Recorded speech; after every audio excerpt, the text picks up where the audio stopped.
What are the sources from which energy for cooking is obtained? പാചകത്തിനുള്ള ഊർജ്ജം ലഭിക്കുന്ന സ്രോതസ്സുകൾ ഏതൊക്കെയാണ്? അതാണ് നമ്മൾ നെക്സ്റ്റ് നോക്കാൻ പോകുന്നത്. First one LPG, liquefied petroleum gas. അതായത് നമ്മൾ കുക്ക് ചെയ്യാനൊക്കെ ഉപയോഗിക്കുന്ന റെഡ് കളർ സിലിണ്ടർ, ഗ്യാസും കുറ്റി എന്നൊക്കെ പറയും. നെക്സ്റ്റ് വൺ നാച്ചുറൽ ഗ്യാസ്, പ്രകൃതിവാതകം. ഇലക്ട്രിസിറ്റി, വൈദ്യുതി. കെറോസിൻ, മണ്ണെണ്ണ, ഫയർവുഡ്, വിറക്. അപ്പോൾ ഇതൊക്കെയാണ് നമ്മൾ കുക്കിങ്ങിനായിട്ട് ഉപയോഗിക്കുന്ന എനർജി സോഴ്സസ്. ഓക്കെ, അപ്പോൾ അത് നന്നായിട്ട് നോട്ട് ചെയ്യാം. നെക്സ്റ്റ് വൺ നിങ്ങൾക്ക് ഇവിടെ കാണുന്നുണ്ടാവും അല്ലേ, 3 അടുപ്പുകൾ, 3 സ്റ്റൗകളാണ് ഇവിടെ ഉള്ളത്. ഫസ്റ്റ് വൺ ഓപ്പൺ ഹേർത്ത്, നമ്മളെ വിറകടുപ്പ്. സെക്കൻഡ് വൺ കെറോസിൻ സ്റ്റൗ, മണ്ണെണ്ണ അടുപ്പ്. തേർഡ് വൺ ഗ്യാസ് സ്റ്റൗ, നമ്മൾ ഗ്യാസ് അടുപ്പ്. അപ്പോൾ ഇവിടെ എന്താണ് നമ്മൾ ഫ്യൂവൽ ഇന്ധനമായിട്ട് ഉപയോഗിക്കുന്നത്? ഓപ്പൺ ഹേർത്ത് വിറകടുപ്പിൽ ഫയർവുഡ്, വിറകാണ്. കെറോസിൻ സ്റ്റൗവിൽ ഫ്യൂവലായിട്ട് കെറോസിൻ ഉപയോഗിക്കുന്നു. ഗ്യാസ് സ്റ്റൗവിൽ LPG, നമ്മൾ ആ റെഡ് കളർ സിലിണ്ടറിന് LPG എന്ന് പറയും. ഇതാണ് അവിടെ യൂസ് ചെയ്യുന്നത് അല്ലേ. അപ്പോൾ നോക്കാം. We use stoves four cooking food. നമ്മൾ ഈ സ്റ്റൗവൊക്കെ എന്തിനാണ് യൂസ് ചെയ്യുന്നത്? ഫുഡ് കുക്ക് ചെയ്യാൻ വേണ്ടിയിട്ടാണ്. Food items are cooked when there receive energy from heat. ചൂടിൽ നിന്നുള്ള ഊർജ്ജം ലഭിക്കുമ്പോഴാണ് നമ്മളെ ഫുഡ് ഐറ്റംസ് ഒക്കെ പാകാവുന്നത്. അതായത് ഫുഡ് ഐറ്റംസ് നമ്മൾ കുക്ക് ചെയ്യാൻ എന്താണ് വേണ്ടത്? അതിൻ്റെ ചൂടിൽ നിന്നും നമുക്ക് എനർജി ലഭിക്കുന്ന സമയത്താണ്. അതൊന്ന് നോട്ട് ചെയ്യാം കേട്ടോ. നെക്സ്റ്റ് വൺ ഇമ്പോർട്ടൻ്റ് ആയിട്ടുള്ള ടേമാണ്, 100% ഉറപ്പാണ് എക്സാമിന് കേട്ടോ. ഫ്യൂവൽസ്, എന്താണ് ഇന്ധനം? Fuels are substances that generated heat when burned. കത്തുന്ന സമയത്ത് ചൂട് പുറത്ത് വിടുന്ന എല്ലാ സാധനങ്ങളെയും നമുക്ക് ഇന്ധനം എന്ന് വിളിക്കാം, ഫ്യൂവൽ എന്ന് വിളിക്കാം. ഏതൊരു സാധനം കത്തിക്കുന്ന സമയത്തും അതിൽ നിന്ന് ചൂട് അഥവാ താപം പുറത്ത് വരുന്നുണ്ടെങ്കിൽ അതിനെ ഇന്ധനം എന്ന് വിളിക്കാം. Many materials such as wood, kerosene, LPG, petrol, diesel and coal are fuels. Wood എന്ന് പറഞ്ഞാൽ മരക്കഷ്ണം, കെറോസിൻ മണ്ണെണ്ണ, LPG നമ്മളെ red colour cylinder, petrol, diesel, coal, കൽക്കരി. ഇതൊക്കെ എന്താണ്? ഇതൊക്കെ ഇന്ധനങ്ങളാണ്. നമ്മൾ ഫ്യൂവൽസിനെ 3 ആയിട്ട് കാറ്റഗറൈസ് ചെയ്തിട്ടുണ്ട്. നിങ്ങൾ ഓൾറെഡി 4th പഠിച്ചതാണ്. വാട്ടറിൻ്റെ 3 സ്റ്റേറ്റ്സ്, സോളിഡ്, ലിക്വിഡ്, ഗ്യാസ്. അത് ഓർമ്മ ഉണ്ടെങ്കിൽ ഫ്യൂവലിൻ്റെ 3 കാറ്റഗറൈസേഷനും നിങ്ങൾക്ക് ഈസി ആയിട്ട് ഐഡൻറ്റിഫൈ ചെയ്യാൻ പറ്റും. അതിൻ്റെ കൂടെ ഒരു ഫ്യൂവൽസ് എന്നും കൂടെ ആഡ് ചെയ്താൽ മതി. അപ്പോൾ different forms of fuels, 3 type of ഫ്യൂവലാണിത്. Solid fuel, liquid fuel, gas fuel. അപ്പോൾ നമ്മൾ വാട്ടറിൻ്റെ ആ 3 ഫോംസിൻ്റെ കൂടെ ഫ്യൂവലും കൂടെ ആഡ് ചെയ്താൽ മതി കേട്ടോ. അപ്പോൾ ഇതിന് ഈ ഭാഗത്തു നിന്ന് എക്സാമിന് ക്വസ്റ്റ്യൻ വരാറ് ഒരുപാട് എക്സാമ്പിൾസ് മിക്സ് ആയിട്ട് തരും. അതിന് പ്രോപ്പറായിട്ടുള്ള ഹെഡിങ് കൊടുത്തിട്ട് കാറ്റഗറൈസ് ചെയ്യാനാണ് പറയാറ്. അപ്പോൾ നമുക്ക് നോക്കാം. First one solid fuel. Solid ഫ്യൂവലിന് എക്സാമ്പിൾ ഏതൊക്കെയാണ്? ഫയർവുഡ്, വിറക്, ചാർക്കോൾ. നമ്മൾ ഇപ്പോൾ മന്തി ഇതൊക്കെ ഉണ്ടാക്കുമ്പോൾ അവിടെ കത്തിക്കാൻ വേണ്ടിയിട്ട് നമ്മൾ വാങ്ങാറുണ്ട്, ആ പുകയ്ക്ക് വേണ്ടിയിട്ട്. അതാണ് കേട്ടോ ചാർക്കോള്. പിന്നെ കോള്, കൽക്കരി, കൗഡങ്ങ് എന്ന് പറഞ്ഞാൽ ചാണക വിരളി എന്ന് പറയും. നമ്മളെവിടെയല്ല, തമിഴ്നാട് പോലുള്ള സ്ഥലങ്ങളിലൊക്കെ കത്തിക്കാൻ വേണ്ടിയിട്ട് ചാണകം ഉണക്കിയിട്ട് അതെടുത്ത് കത്തിക്കാറുണ്ട്. അതാണ് കൗഡങ്ങ് കേട്ടോ. Next one liquid fuel. Liquid ഫ്യൂവലിന് എക്സാമ്പിളാണ് diesel, petrol, kerosene, jet fuel. അപ്പോൾ ഇതൊക്കെ നിങ്ങൾക്കറിയാം, നമ്മൾ വാട്ടറിനെ പോലെ ഫ്ലോ ചെയ്യുന്നതാണ്. അപ്പോൾ ഇതൊക്കെ ഈ ഫ്ലോ ചെയ്യുന്ന ഫ്യൂവൽസൊക്കെ ലിക്വിഡ് ഫ്യൂവലാണ്. ഇതിൽ ഈ ജെറ്റ് ഫ്യൂവൽ എന്ന് പറയുന്നത് നമ്മൾ എയറോപ്ലെയിനിൽ യൂസ് ചെയ്യുന്നതാണ്. അതും കൂടെ നിങ്ങൾ നോട്ട് ചെയ്യണം കേട്ടോ. ഇനി ഗ്യാഷ്യസ് ഫ്യൂവൽ. ഗ്യാഷ്യസ് ഫ്യൂവലിൽ LPG, ഇതാണ് ലിക്വിഫൈഡ് പെട്രോളിയം ഗ്യാസ്, നമ്മൾ red colour cylinder. Next CNG, compressed natural gas. ഇതാണ് നമ്മൾ വാഹനങ്ങളിൽ യൂസ് ചെയ്യുന്ന ഗ്യാസ്. നിങ്ങളൊക്കെ കണ്ടിട്ടുണ്ടാവും, യെല്ലോയും ഗ്രീനും കളറുള്ള ഓട്ടോ. ആ ഓട്ടോയിലൊക്കെ ഈ ഗ്യാസാണ് കേട്ടോ. ഈ കളറ് ഇതുപോലെ വൈറ്റും കാണാറുണ്ട്. നെക്സ്റ്റ് വൺ ഹൈഡ്രജൻ, അതുപോലെ ബയോഗ്യാസ്. ഇതൊക്കെ ഇതൊക്കെ ഗ്യാഷ്യസ് ഫ്യൂവലാണ് കേട്ടോ. മക്കളൊന്ന് നോട്ട് ചെയ്യണം. ഇത് ഇവിടെ ഇല്ല കേട്ടോ, ഇത് മിസ് ടൈപ്പ് ചെയ്തപ്പോൾ മാറിപ്പോയതാണ്. നാച്ചുറൽ ഗ്യാസ് ഇതിലല്ല, അപ്പോൾ അതവിടെ വേണ്ട. LPG, CNG, ഹൈഡ്രജൻ, ബയോഗ്യാസ്, ഈ 4 അവിടെ ഉള്ളത് കേട്ടോ. അപ്പോൾ solid fuel, liquid fuel, gas fuel. അപ്പോൾ ഈ 3 വിത്ത് എക്സാമ്പിൾസ് നന്നായിട്ട് പഠിക്കണം. ഇനി next one minute. While using firewood stove, കത്തിക്കാൻ സഹായിക്കുന്നത് എന്താണ്? അതായത് നമ്മൾ വിറകടുപ്പ് നമുക്ക് കത്തിക്കാൻ എന്തൊക്കെ ഹെൽപ്പാണ് വേണ്ടത്? Do not pack the stove with excess firewood. എന്താണ് വിറക് നന്നായിട്ട് കുത്തി നിറച്ച് വെക്കരുത് അടുപ്പിൽ എന്ന് പറയുന്നത്. എൻഷുർ അഡിക്വേറ്റ് എയർ സപ്ലൈ, നന്നായിട്ട് വായുസഞ്ചാരം വേണം. അതായത് വിറകിനിടയിലൂടെ വായുസഞ്ചാരം എയർ സപ്ലൈ നടക്കണം. Firewood should be cut into small pieces, വിറക് നന്നായിട്ട് ചെറിയ ചെറിയ പീസുകളായിട്ട് വേണം വെക്കാൻ. Clean the stove every day, എന്നും വിറക് എന്ത് ചെയ്യണം, എന്നും അടുപ്പ് ക്ലീൻ ചെയ്യണം. Clean the chimney once in a month, നമ്മളെ അടുപ്പിന് മുകൾ ഭാഗത്തുള്ള സ്ഥലത്തിനെയാണ് ചിമ്മിണി എന്ന് പറയുക. ഈ ചിമ്മിണി മാസത്തിൽ ഒരിക്കലെങ്കിലും ക്ലീൻ ചെയ്യണം എന്നാണ് പറയുന്നത്. അപ്പോൾ ഇത്രയും കാര്യങ്ങൾ എന്തിനു വേണ്ടി സഹായിക്കുന്നത്, വൈൽ യൂസിങ് ഫയർവുഡ് സ്റ്റവ്, നമ്മൾ വിറകടുപ്പ് ഉപയോഗിക്കുമ്പോൾ നമ്മൾ ശ്രദ്ധിക്കേണ്ട കാര്യമാണ് കേട്ടോ.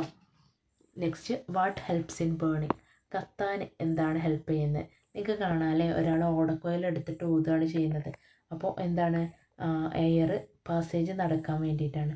Blowing air through a pipe on firewood helps in supplying air to the firewood and enable it to burn easily. അതായത് അയാൾ ആ വിറകടുപ്പിൽ ഊതുന്ന സമയത്താണ് എന്ത് സംഭവിക്കുന്നത്, വിറക് കത്തുന്നത്. ഓക്കെ, അപ്പോൾ അവിടെ വായുസഞ്ചാരം ഇല്ലെങ്കിൽ ആ വിറക് കത്തില്ല. അപ്പോൾ അതുമായിട്ട് റിലേറ്റ് ചെയ്തിട്ടുള്ള ഒരു എക്സ്പെരിമെൻ്റ് ആണ്, വെരി വെരി ഇമ്പോർട്ടൻ്റ് ആണ് കേട്ടോ. അപ്പോൾ ഇവിടെ ചോദിച്ചിട്ടുള്ളത്, is air is necessary for burning, കത്താൻ മെഴുകുതിരി കത്താൻ എയർ ആവശ്യമാണോ എന്നാണ് ചോദിച്ചിട്ടുള്ളത്. അപ്പോൾ ഈ ഒരു എക്സ്പെരിമെൻറ്റിന് നമുക്ക് വേണ്ടത് സെയിം സൈസിലുള്ള 2 ക്യാൻഡിൽ, ലൈറ്റർ, ഒരു ഗ്ലാസ്. അപ്പോൾ നോക്കാം. Take 2 candles of the same size, ഒരേ രീതിയിലുള്ള 2 ക്യാൻഡിൽ എടുത്തു. Light both the candles, 2 candle എന്ത് ചെയ്തു, കത്തിച്ചു. Cover one of them with a glass, എന്നിട്ട് അതിൽ ഒരു ക്യാൻഡിൽ എന്ത് ചെയ്തു, ഒരു ഗ്ലാസ് വെച്ചിട്ട് കവർ ചെയ്തു. Observe both candles what happen to them, എന്നിട്ട് നമ്മളോട് പറയാണ് ആ 2 ക്യാൻഡിൽ ഒബ്സർവ് ചെയ്തിട്ട് എന്താണ് സംഭവിച്ചിട്ടുള്ളത് എന്നുള്ളത്. അൺകവേർഡ് ക്യാൻഡിൽ ബേൺ സ്റ്റഡിലി, എന്താണ്, കവർ ചെയ്യാത്ത ക്യാൻഡിൽ നന്നായിട്ട് കത്തി. കവേർഡ് ക്യാൻഡിൽ ഫ്ലെയിം എവൻച്വലി എക്സ്റ്റിങ്ഷസ്, ഇതെന്തായി, ക്രമേണ. ഇതിൻ്റെ മീനിങ് ക്രമേണ എന്നാണ് കേട്ടോ. ക്രമേണ അണഞ്ഞു പോയി. ഈ ഗ്ലാസ് കൊണ്ട് അടിച്ചപ്പോൾ അതിൻ്റെ ഉള്ളിൽ വായു ഇല്ല, അതുകൊണ്ട് അവിടുത്തെ തീ ക്രമേണ അടഞ്ഞു പോയി. അപ്പോൾ ഇൻഫറൻസ് അല്ലെങ്കിൽ അതിൻ്റെ കൺക്ലൂഷന് എന്താ ഇതെന്ന് നമുക്ക് മനസ്സിലായത്, air is required to burn a substances, ഏതൊരു സാധനം കത്തണമെങ്കിലും വായു ആവശ്യമാണ്. ഇപ്പോൾ ഈ കത്തി നിൽക്കുന്നതിന് എയർ കിട്ടുന്നുണ്ട്, അതുകൊണ്ട് നന്നായിട്ട് കത്തുന്നു. പക്ഷേ ഗ്ലാസ് കൊണ്ട് അടിച്ചു വെച്ചപ്പോൾ അവിടെയുള്ള എന്താ സംഭവിച്ചു, അവിടെയുള്ള എയർ മിസ്സായി. അപ്പോൾ ആ എയർ പോയതോടുകൂടിയിട്ട് ഈ തീ അണഞ്ഞു. അതാണ് കേട്ടോ ഈ എക്സ്പെരിമെൻറ്റിൽ പറയുന്നത്. അപ്പോൾ ഈ ഒരു ടേം ഇമ്പോർട്ടൻ്റ് ആയിട്ട് പഠിക്കണം.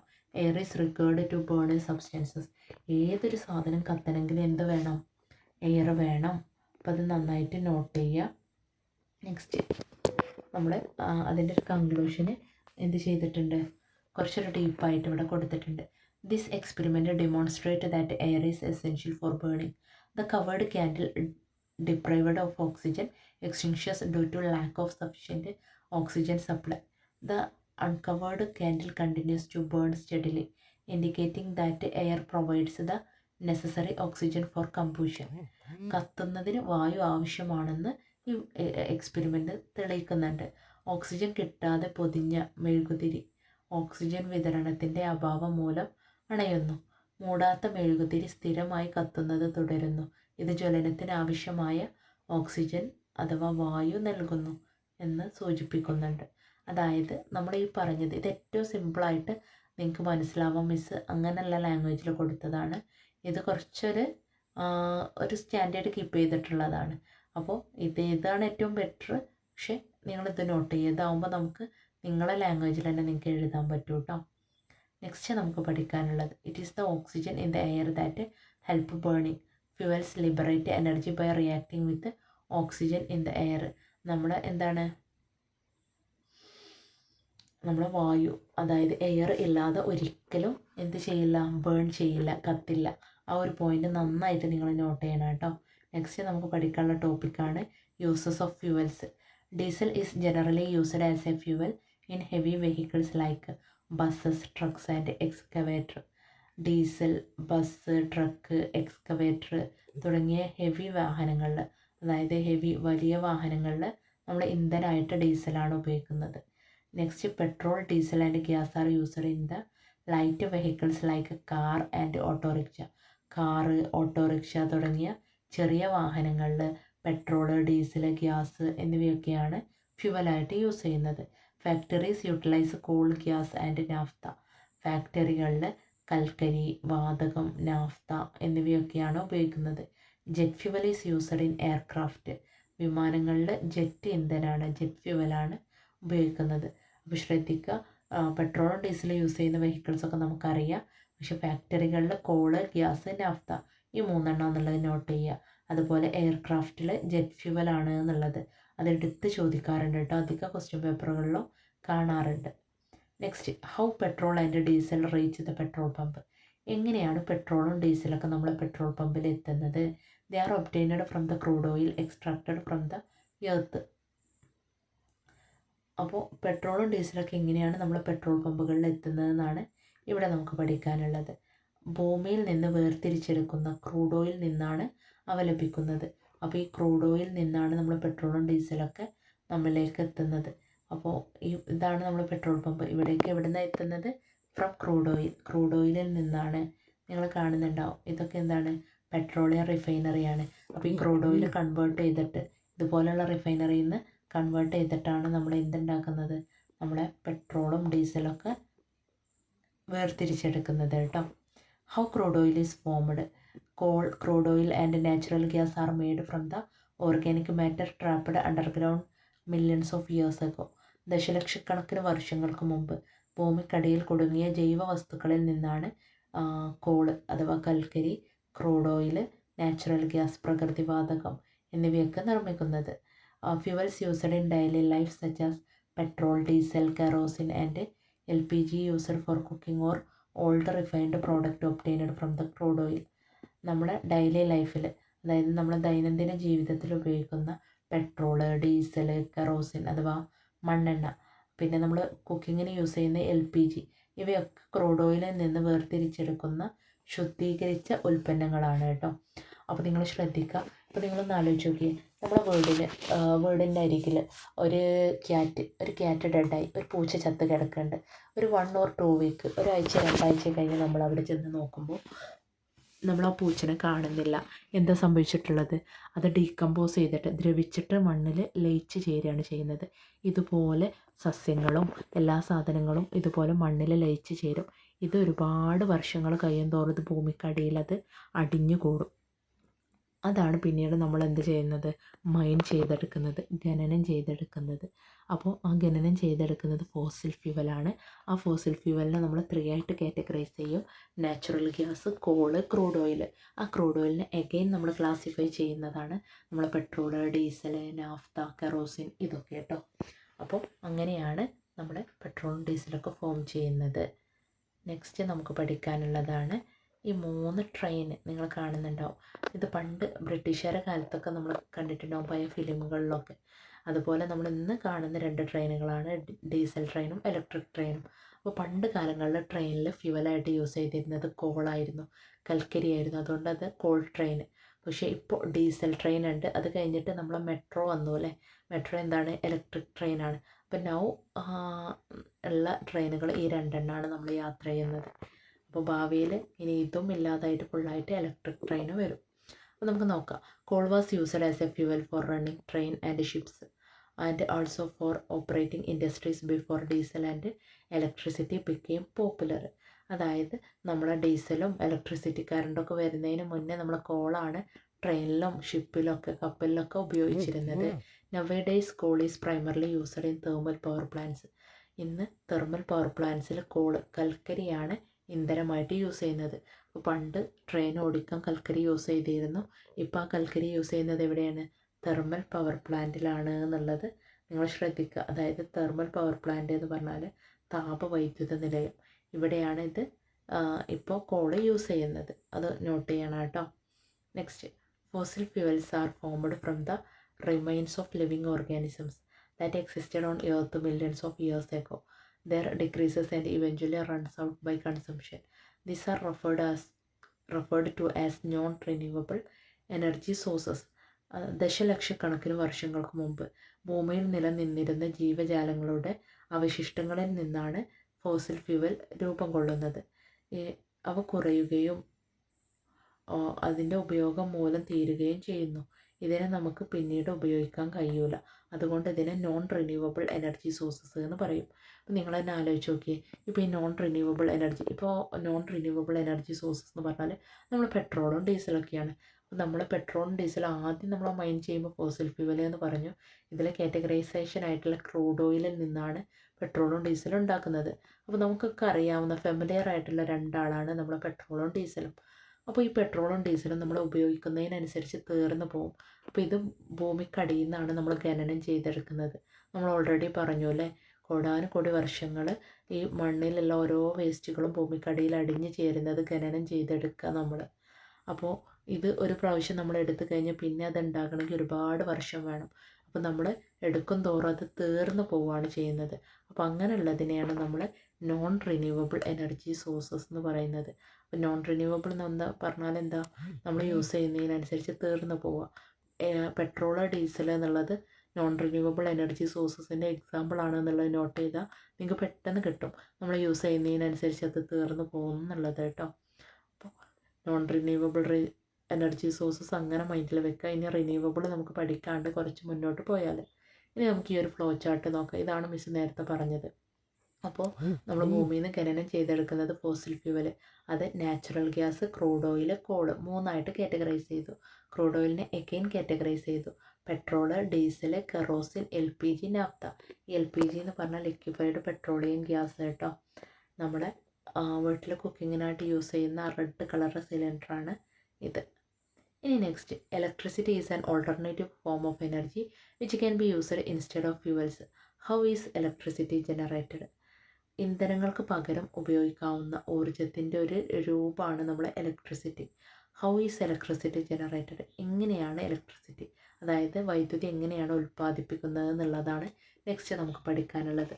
3 രീതിയിലാണ്. ഫസ്റ്റ് വൺ വെള്ളത്തിൽ നിന്ന്, സെക്കൻഡ് വൺ വിൻഡ് കാറ്റിൽ നിന്ന്, തേർഡ് വൺ സൂര്യപ്രകാശം സൺലൈറ്റിൽ നിന്ന്, പിന്നെ വേവ് തിരമാലയിൽ നിന്നൊക്കെ ഉണ്ട്. പക്ഷെ നമുക്കിവിടെ ഈ 3 എണ്ണമാണ് പഠിക്കാനുള്ളത് കേട്ടോ.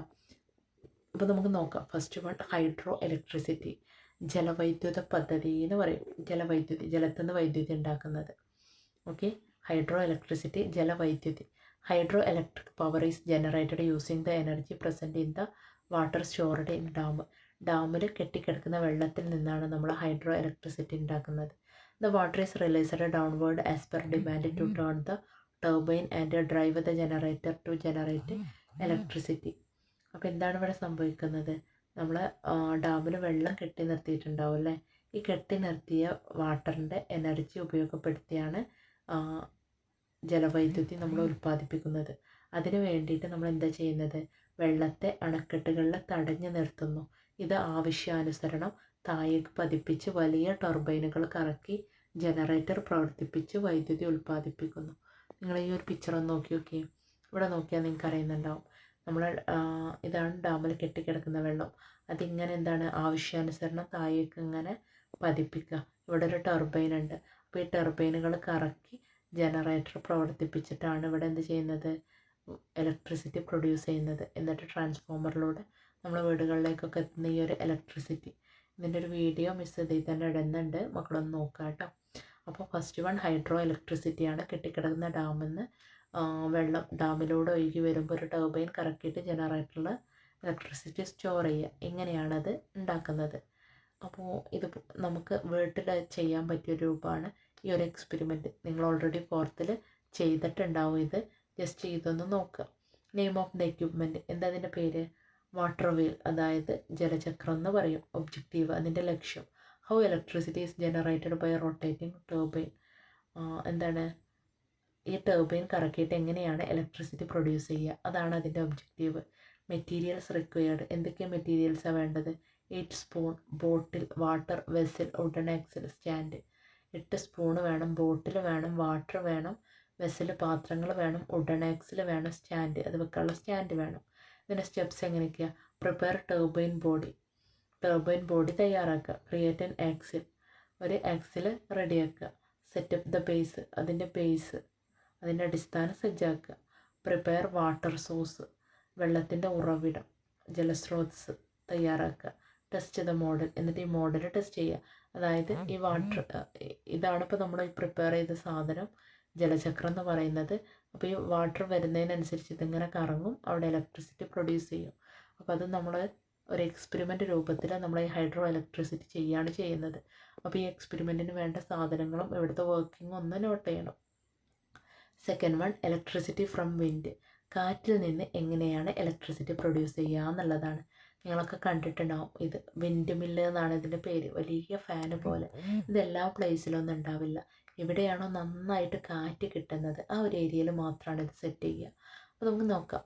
Wind has the ability to move object. വിൻഡിന് എന്തുണ്ട്? സാധനങ്ങളെ, ഒബ്ജക്റ്റുകളൊക്കെ മൂവ് ചെയ്യിപ്പിക്കാനുള്ള കഴിവുണ്ട്. We can generate electricity utilising this ability of the wind.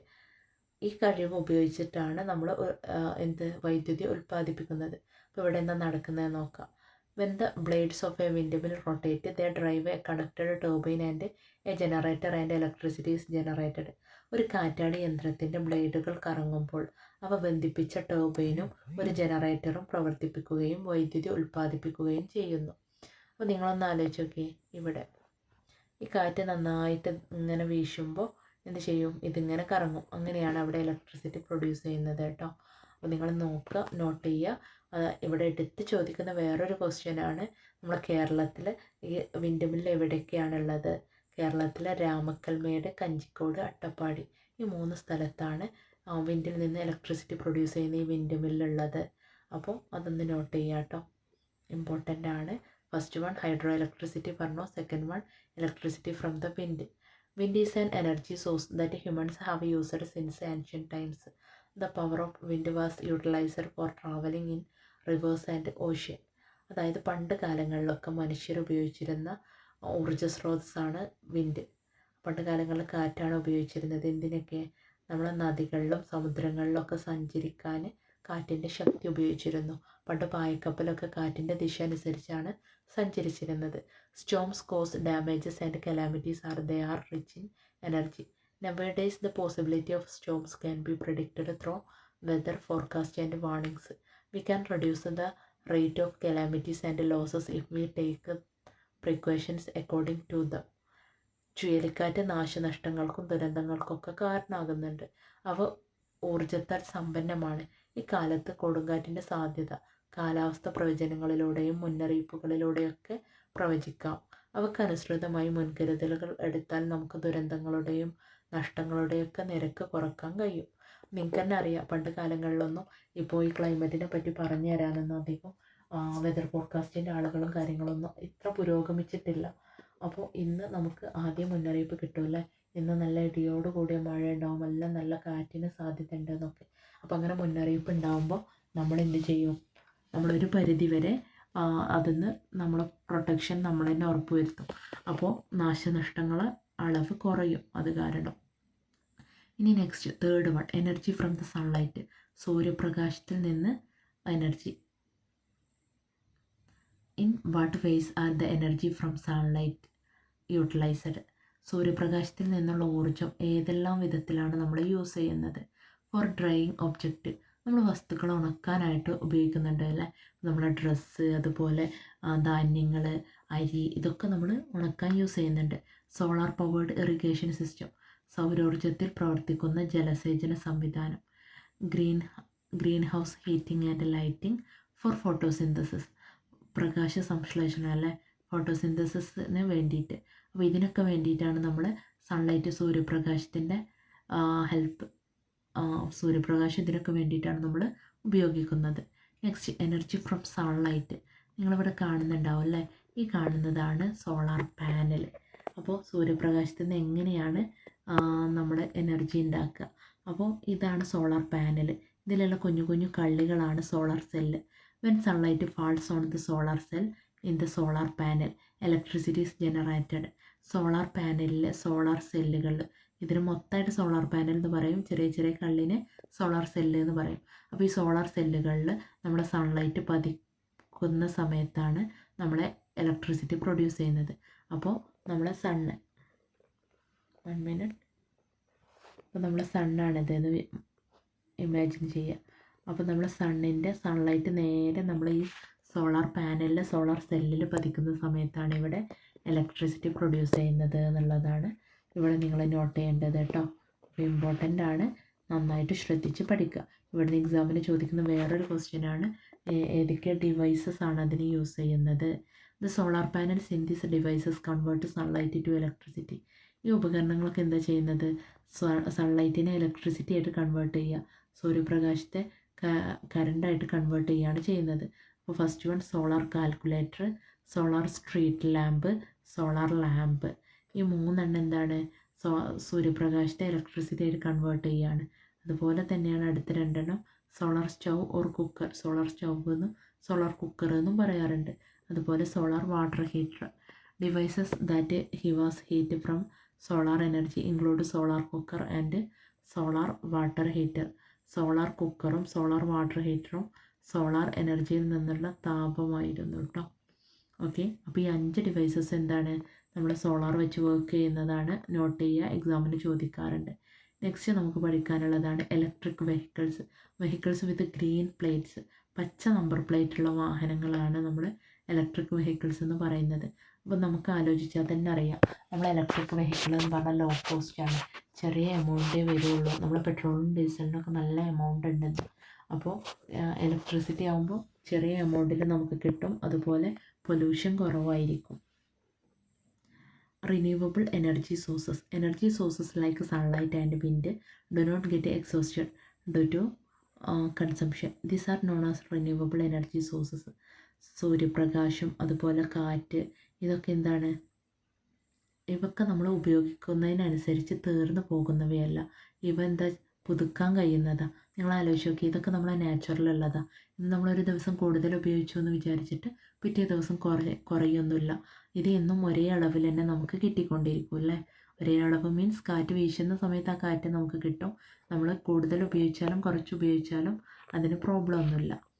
Okay, അപ്പോൾ നമ്മൾ റിന്യൂവബിൾ എനർജി സോഴ്സസ് ആണ് ഇപ്പോൾ പറഞ്ഞുകൊണ്ടിരിക്കുന്നത്. This energy sources do not cause air pollution. അപ്പോൾ ഇത് നമ്മൾ നാച്ചുറൽ ഉള്ളതുകൊണ്ട് തന്നെ ഇത് കാരണം നമുക്ക് വായുമലിനീകരണം ഒന്നും ഉണ്ടാവില്ല, അതായത് എയർ പൊല്യൂഷന് ഉണ്ടാവില്ല. അപ്പോൾ ഇതിന് നേരെ ഓപ്പോസിറ്റാണ് നമ്മുടെ നോൺ റിന്യൂവബിൾ എനർജി സോഴ്സസ്. ഇതിൻ്റെ മുന്നേ നമ്മൾ പഠിച്ചിട്ടുണ്ടായിരുന്നു. അതിന് എക്സാമ്പിൾ മിസ്സ് പെട്ടെന്ന് നിങ്ങൾക്ക് ഓർമ്മയിൽ നിൽക്കാൻ മിസ്സ് പറഞ്ഞത് എന്തായിരുന്നു? Petrol, diesel. ആ എക്സാമ്പിൾ ഓർത്ത് വെക്കുക. അപ്പോൾ ആ എക്സാമ്പിൾ കിട്ടുമ്പോൾ നിങ്ങൾക്ക് ഈസി ആയിട്ട് ഐഡൻറ്റിഫൈ ചെയ്യാൻ പറ്റും. അപ്പോൾ പെട്രോളും ഡീസലും യൂസ് ചെയ്യുന്നതിനനുസരിച്ച് തീർന്നു പോവും. നമ്മളെ ഇതെന്താവില്ല, ഇത് തീർന്നു പോവില്ല. ഓക്കെ, അപ്പോൾ ഇത് നോട്ട് ചെയ്യുക. റിന്യൂവബിൾ എനർജി സോഴ്സസും നോൺ റിന്യൂവബിൾ എനർജി സോഴ്സസും ഇത് രണ്ടും നന്നായിട്ട് ശ്രദ്ധിക്കുക. അത്രയും ഇമ്പോർട്ടൻ്റ് ആണ്.